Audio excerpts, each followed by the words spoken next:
네, 우리 마태복음 5장 5절 한 절 말씀 같이 읽습니다. 5절입니다. 온유한 자는 복이 있나니 그들이 땅을 기업으로 받을 것이며. 한 번 더 읽겠습니다. 온유한 자는 복이 있나니 그들이 땅을 기업으로 받을 것이며. 아멘. 하나님과 동행하시길 간절히 소망합니다. 오늘 말씀은요, 온유한 자는 복이 있나니 그들이 땅을 기업으로 받을 것이며 라고 해서 팔복에 대한 이야기를 나누고 있어요. 심령이 가난한 자, 애통한 자, 오늘은 온유한 자에 대한 이야기입니다. 온유한 자는 복이 있다. 매일 헬라어 공부를 좀 하는 것 같아서 좀 죄송한 마음이 없잖아 있습니다. 네, 그래서 쉽게 좀 이야기를 하면 참 좋을 텐데, 그래도 우리가 원문에 대한 내용이 무엇인지 성경을 보면은요, 이게 조금씩 달라요. 우리가 이해하는 거 조금씩 다르기 때문에 할 수 없이 이게 원어에는 무슨 의미가 담겨 있는지 좀 볼 필요가 있게 되더라고요.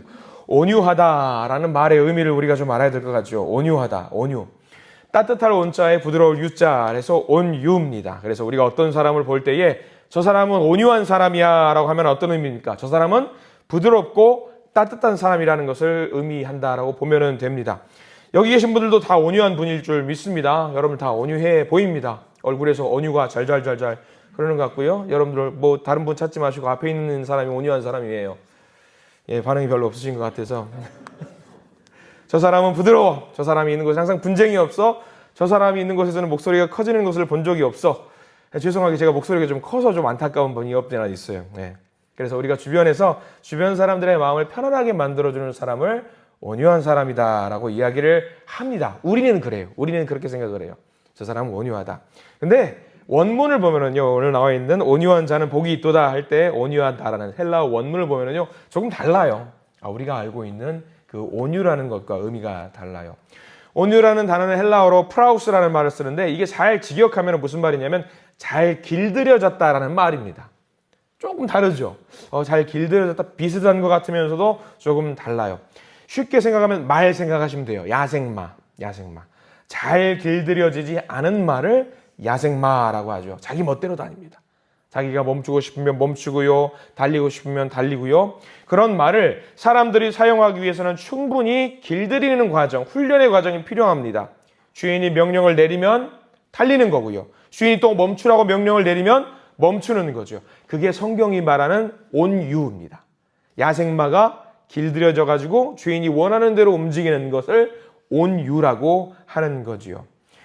주인의 말을 잘 듣는 것인데 야생의 성질이 남아있는 거예요. 그 마음에. 완전히 없어진 것이 아니라 야생의 성질이 있지만 주인의 통제를 받는 상태, 통제를 잘 받는 길들여진 상태를 성경이 말하는 온유, 그 온유의 의미가 오늘 말씀의 온유인 거지요. 이것을 오늘 우리 그리스도인들에게 적용을 한번 해보시죠. 그리스도인이 온유하다, 온유한 그리스도인이다. 그 사람이 부드럽다, 물론 포함되겠죠. 부드럽다라는 말이지만 이 말 안에는 야생의 성품이 없어진 것이 아니에요. 여전히 야생의 성품이 있어요. 성깔 있어요. 욱하는 기질 있어요. 때로는 힘을 과시하려고 합니다. 마음대로 되지 않으면 버럭 성질을 내기도 합니다. 근데 있지만 예수를 믿고 그게 조금 달라진 거예요. 누구에게 길들여졌냐? 예수 그리스도에게 길들여진 사람이 바로 온유한 사람인 거죠. 예수님이 가라고 하시면 가는 거, 예수님이 멈추라고 하면 멈추는 사람, 그게 바로 성경이 말하고 있는 온유한 사람입니다. 저는 우리 모든 성도님들이 믿음의 생활을 하는 가운데 있어서 온유한 성품을 가지고 있는 크리스천이 되기를 간절히 기도하고 소망합니다. 주님이 가라고 하시면 가는 거예요. 주님이 멈추라고 하면 멈추는 거예요. 갸우뚱할 수 있어요. 왜 그러시지? 할 수 있어요. 그러나 온유한 자는 그대로 따르는 겁니다. 온유한 사람. 온유한 사람을 우리가 잘못 이해하면은요, 어려서부터 신앙의 연수가 오래돼서 부드럽고 싹싹한 사람, 그런 사람을 온유한 사람이라고 생각을 하고는 합니다. 저 사람 화를 내는 걸 본 적이 없어. 항상 웃어. 그래서 온유한 사람 같아. 아니에요. 그런 것이 아닙니다. 성경에는 대표적으로 온유한 사람 두 사람이 나옵니다. 사도 바울 나오지요. 사도 바울. 두 사람 더 있긴 합니다만은 먼저 사도 바울을 볼까요? 사도 바울을 보면은요, 성깔이 고약해요, 사실. 굉장히 고약하고 급하고 도전적이고 소리도 많이 지르는 사람이었습니다. 예를 들어서 다메섹 도상, 예수님을 만나기 이전 그 모습을 여러분들 아실 겁니다. 다듬어지지 않은 야생마 같은 사람이었어요. 예수 믿는 사람을 잡아다가 감옥에 가두고 심지어 죽이기까지 했던 사람이 사도 바울입니다. 근데 그가 예수님을 만나고 나서 어떻게 돼요? 성품이 변하나요? 아니요. 다듬어지지 않은 성품은 그대로 있어요. 여전히 야생마의 성격은 그대로 있습니다. 근데 그대로 있을지라도 무슨 변화가 있느냐? 하나님에 의해서 통제가 되는 거예요. 다스려지는 거죠. 그게 중요한 거예요. 이게 굉장히 중요한 겁니다. 사람마다 좀 부족할 수 있습니다. 사람마다 좀 모자랄 수 있고요. 사람마다 또 성격 좀 괴팍할 수도 있습니다. 거칠어도 상관없어요. 중요한 건 뭐냐? 우리는 온유한 자로서 하나님께 붙잡힌 자로 살아가느냐? 그겁니다. 통제를 받느냐 아니냐. 여러분들 집에서 요리하실 때에 가정에서 늘 불을 사용합니다. 불을 사용하죠. 가스레인지에서 불을 사용합니다. 어떤 형태가 되었든지 불을 사용하는데 불은 두 얼굴을 갖고 있어요. 통제가 되어지는 불이 있고요. 잘 다스릴 수 있는 불이 있고요. 통제가 되지 않는 불이 있습니다. 통제가 되는 불은요, 우리를 따뜻하게 만들어주고요. 통제가 되는 불은요, 음식을 따뜻하게 익혀서 맛있게 만들어줍니다. 근데 통제가 되지 않은 불은요, 사람들에게 너무 힘들게 만들죠. 재앙과도 같아요. 우리의 신앙도 마찬가지입니다. 우리 안에는 늘 무엇이 있냐? 통제되지 않는 불의 속성이 있습니다. 그 불의 속성을 예수 그리스도께 내려놓음으로 말미암아서 하나님 이 불을, 내 안의 불을 통제해 주세요. 조정해 주세요. 그러면 저는 괜찮습니다. 이런 믿음을 가지고 나아가야 된다라는 거지요. 성경에는 대표적인 두 가지 인물이 있습니다. 온유하다라고 기록이 되어 있습니다. 아주 온유하다. 대놓고 이 사람은 온유하다. 여러분들이 알고 있는 성경에 온유한 사람 누가 있을까요? 모세. 그래요, 모세. 성경은 대놓고 모세를 두고 온유하다라고 이야기를 해요. 한 명 더 있습니다. 누굴까요? 예수님. 예수님과 모세를 두고 성경은 대놓고 온유한 자라고 이야기를 해요. 예수님 온유해요? 여러분들이 알고 있는 부드럽고 인자하고 성부 액자 같은 거 보면 막 인자한 모습으로 꽃미남 해가지고 짤짤짤 나와가지고 아주 부드러운 인품으로 나오죠. 그래요, 여러분들? 예수님 채찍 들고 사람들 때렸던 모습 여러분들 아시죠? 성전에서. 온유한 자 맞습니까? 그 안에도 불같은 기질이 있으셨어요. 있어요. 그럼에도 불구하고 주님께서는 온유한 성품을 가지고 주님 앞에 내려놓았던 거죠. 예수님이 겟세마네 동산에서 기도하실 때에 여러분들 아시죠? 뭐라고 이야기를 했는지 여러분들 아시죠? 그 십자가에 짊어지기 너무 힘들어서 주님이 뭐라고 말씀하시냐면 하나님 할 수만 있거든 이 잔을 거두어 주십시오. 이런 기도를 하십니다. 그 안에 견디기 힘든 어떤 속성들이 있었던 거예요. 감당하기 힘든. 그래서 기도하셨죠. 하나님 이거 피하게 해주세요.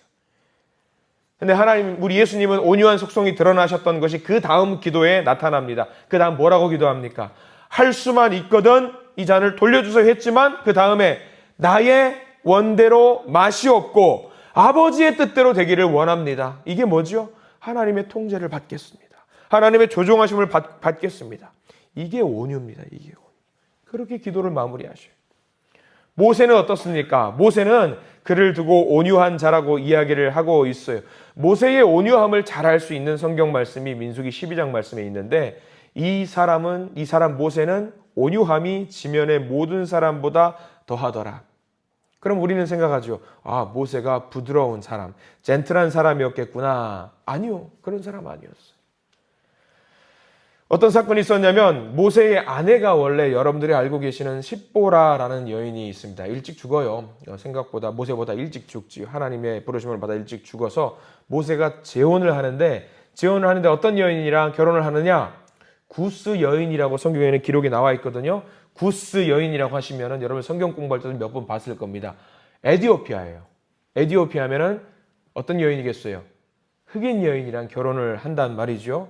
어쩌다가 에티오피아 여인이 출애굽한 무리에 끼어 있을까? 아마 애굽에는 전 세계 각지에서 사람들을 잡아오는 그런 일들이 있었기 때문에 흑인 여인이 있을 수도 있겠다.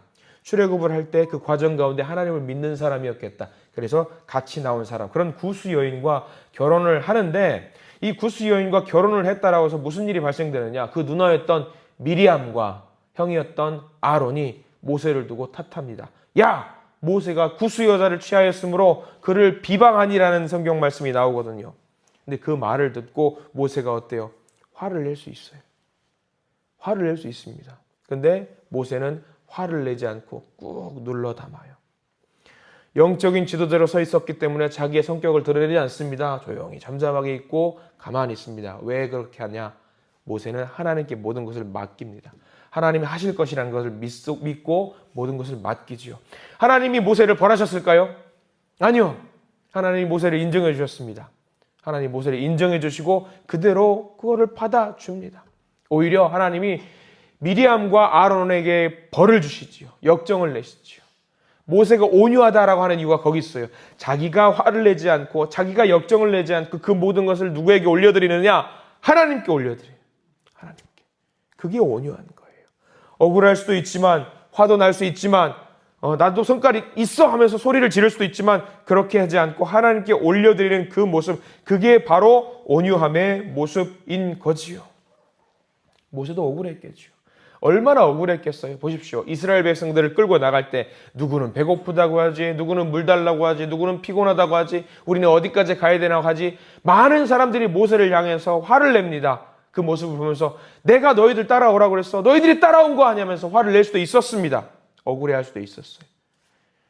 그러나 모세는 그 모든 것을 하나님께 맡깁니다. 그게 바로 온유함이지요. 내가 나설 필요가 없었던 거예요. 하나님이 나서면 되고 나는 아무것도 하지 않고 나는 그저 기도하면 되고 굳이 해명하거나 설명하거나 그들을 향해서 공격할 필요도 없었던 거지요. 오로지 하나님께 맡기는 것, 나는 하나님의 사람입니다 라고 하는 것이 온유한 자의 속성인 겁니다. 이렇게 온유한 자는요, 여러분들 복이 무슨 복이 있느냐? 온유한 자는 5절 말씀에 이렇게 나와 있지요. 온유한 자는 복이 있나니 그들이 땅을 기업으로 받을 것이며. 부동산을 하시는 집사님들은 이 말씀을 참 좋아한다라고 하시더라고요. 땅을 기업으로 받을 것이며. 근데 여기서 말하는 땅은요, 부동산을 말하거나 등기를 말하는 것이 아닙니다. 하나님의 나라를 말합니다. 하나님의 나라. 온유한 자는 하나님의 나라 백성이 될 것이다 라는 이야기죠.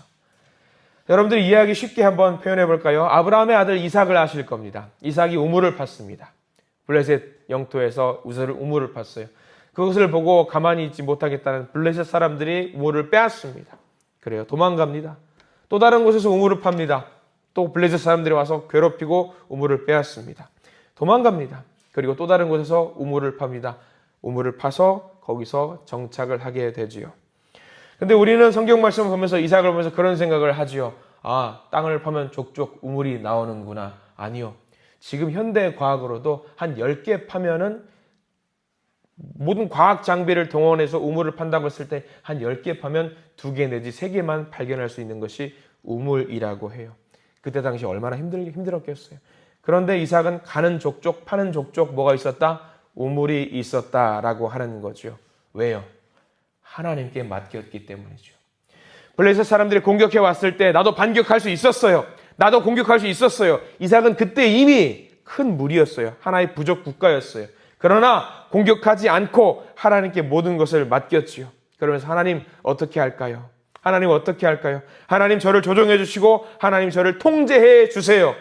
그렇게 해서 가는 족족, 가는 곳마다 우물을 팔 수 있었던 거죠. 왜요? 하나님이 도와주셨기 때문이지요. 바로 이것이 땅을 기업으로 받을 것임이야 라고 하는 모습입니다. 여러분들 온유한 자 정확하게 기억하셔야 됩니다.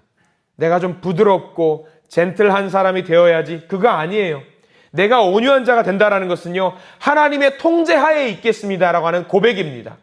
여러분들 오늘 하루 살아가실 때 이 말씀을 의지하면서 살아가시기를 간절히 축원합니다. 하나님의 지배를 받겠습니다. 하나님의 통제를 받겠습니다. 하나님의 은혜를 누리겠습니다. 하나님의 백성이 되겠습니다. 그것이 바로 온유한 자입니다. 그렇게 온유한 자로 살아가실 때에 하나님은 약속해 주셨습니다. 하나님 나라의 백성이 될 것이다. 하나님 나라의 사람이 될 것이다. 그런 사람으로 살아가게 될 것이다. 여러분들 온유한 성품 가지시기 바랍니다. 하나님의 은혜가 부어지는 자리입니다. 그 복, 땅을 기업으로 받게 될 것이다. 있는 그곳이 거룩한 곳이 될 것이다. 있는 그곳이 주의 향기가 넘치는 곳이 될 것이다. 온유한 자, 이 시대를 살아가는 최고의 온유한 자, 여기 계신 우리 모든 믿음의 성도님들이 온유한 자로 일어서시고 온유한 자로 서신 다음에 하나님의 복을 마음껏 누리시기를 이 시간 간절히 축원합니다. 기도하겠습니다. 주님, 온유한 자가 되게 해 주시옵소서. 세상이 아무리 우리를 억울하게 하고 원통하게 한다고 할지라도 복수의 분노를 가슴에 품고 사는 것이 아니라 지금 내가 서 있는 이 자리가 하나님이 주신 온유함의 복을 시작할 수 있는 귀한 자리가 되게 해 주시옵소서. 저로 하여금, 우리로 하여금 온유함의 전도사가 되게 하시고 내 주변의 모든 사람들에게 온유함을 전해 주어서 또한 하나님의 나라가 확장되는 귀한 일을 감당할 수 있는 우리들로 삼아 주시옵소서. 예수 그리스도 이름으로 간절히 기도드립니다. 아멘.